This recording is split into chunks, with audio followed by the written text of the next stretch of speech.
ఈరోజు కూర కదిలింది. దుంపల కూర అది పడేయడమేనా కింద? ఇంకొక మొక్క వచ్చింది. దీన్ని వేసేస్తావా? సూపర్. అయితే దీని చట్నీ మళ్ళీ మొక్క వేయాలి.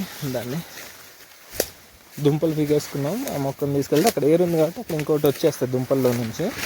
ఇది ఇంకో ప్లేస్ కాడేస్తే అక్కడ కూడా దాని సామ్రాజ్యాన్ని వ్యాప్తి చెందుకుంటుంది. పైనాపిల్స్ ఒకటే ఇవి సీజన్ కాదు యాక్చువల్గా. మనం హైదరాబాద్లో కానీ మార్కెట్లలో ఇప్పుడు కొన్నిటి మొత్తం అది అన్సీజన్వి, హైబ్రిడ్ అవి. ఇవి సీజన్ కాదు. ఇంకా వాటికి సమ్మర్లో వస్తాయి అన్నమాట పైనాపిల్స్. అప్పుడు పుష్కలం మనకి. వేసేస్తే అదే బతుకుతుందా అన్న? వాటర్ వస్తుంది కదా. లేదు, అది ఎయిర్ వెళ్ళిపోద్ది, ఆటోమేటిక్ వెళ్ళిపోతుంది కింద అంటుకుంటుంది. సూపర్ కదండి కర్రాటంగా పట్టిస్తుంది. ఇంకా కిందికి రాలేదు ఎండ.